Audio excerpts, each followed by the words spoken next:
لو سمحت في ايه؟ في ايه مالك؟ في ايه؟ مفيش حاجه والله ما فيش حاجه. انت يا استاذ عملنا لها ايه؟ استني بس اهدي بس اهدي صلي على النبي بس صلي على النبي. مفيش حاجه احنا اللي لقيناها طفله قاعده في الشارع مالكم ومالك؟ لقيناها بتبكي حضرتك اللي مزعلاها يعني انت مين تعرفيها؟ ايوه بنتي انت عملت لها ايه؟ ليه بكيت؟ لا انا بكيتها؟ ايوه ما هي لا حول ولا قوه الا بالله. هي مالها بس في ايه؟ عمل لك ايه؟ وريني في ايه بس يا استاذه اهدي بس شويه صلي على النبي. لا اله الا الله. في ايه بس نقدر نساعدكم في حاجه طيب؟ واقف يا عم تصوير خلاص. في حاجه طب نقدر نساعدكم فيها؟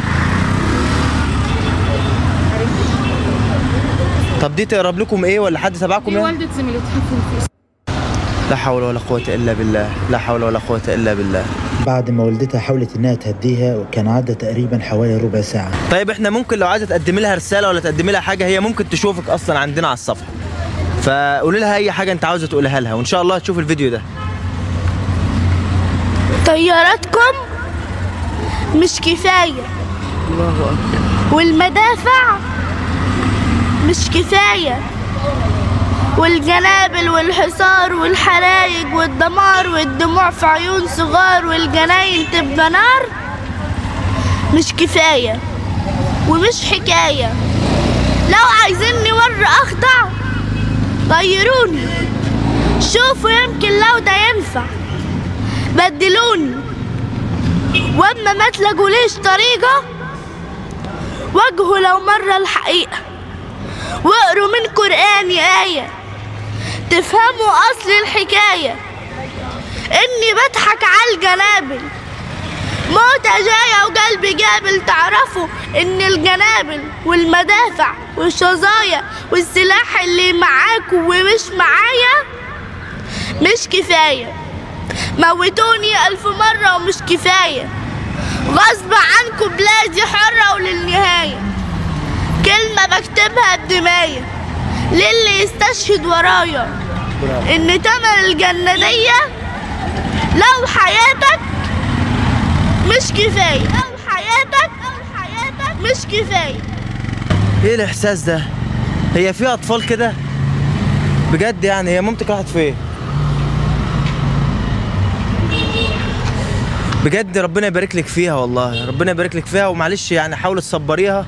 هي كانت يعني كانت بتعزهم قوي كده. ايوه كانوا اصدقاء وكل شيء. انا شايف الخبر ان هو تبع ايوه ما هي كانت زميلتها من على الفيس لانها هي منشده اسيل منشده دينيه ولها صفحه فكانت بتدعمها على الصفحه فبدا التواصل الاجتماعي من تلك الصفحه. بص يا اسيل هي اكيد في مكان احسن من اللي احنا فيه بكتير يعني تمام ان الناس دي ربنا بيصطفاها من وسطنا كده فهم دي شهداء يعني فيعني ما تزعليش وادعي لها بالرحمه وصبري صاحبتك اتصلي بيها كلميها لو تقدري يعني او في تواصل عندهم هناك لو في نت وهي ان شاء الله هتشوف رسالتك لوالدتها دي ورسالتك لاهل فلسطين هي هتشوفها اصلا على السوشيال ميديا فما تزعليش بقى تمام.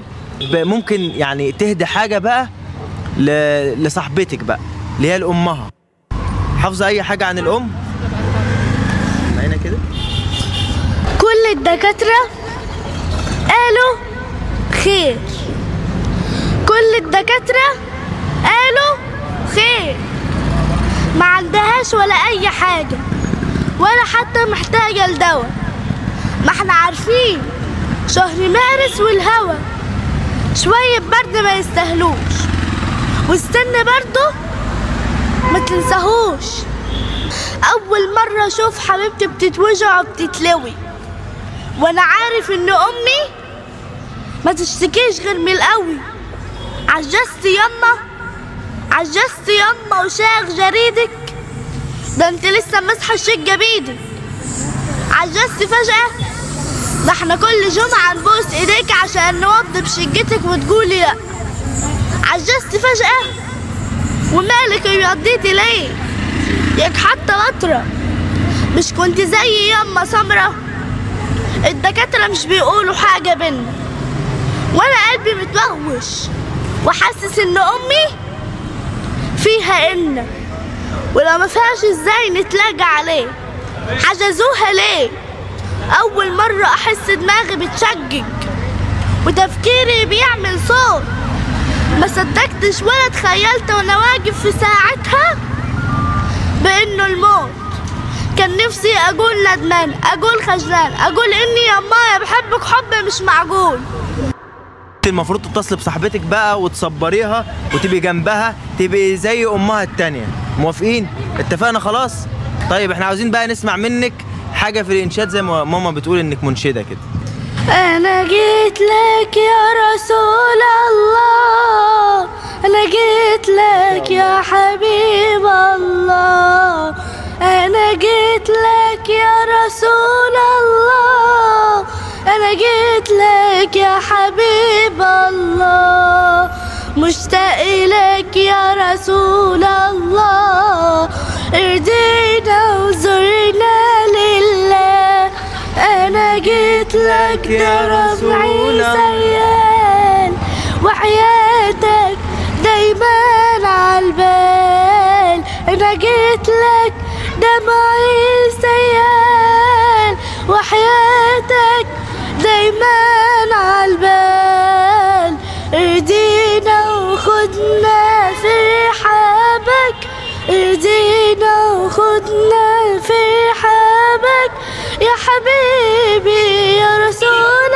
الله، أنا جيت لك يا رسول الله، أنا جيت لك يا حبيب الله، أنا جيت لك يا رسول الله، أنا جيت لك يا حبيب الله، مشتاق لك يا رسول الله، ارضينا وزرنا لله، أنا جيت لك مدح على بابك، ومعايا ناس من أحبابك، أنا جيت لك مدح على بابك، ومعايا ناس من أحبابك، ارضينا وخدنا في رحابك، ارضينا وخدنا في رحابك يا حبيبي يا رسول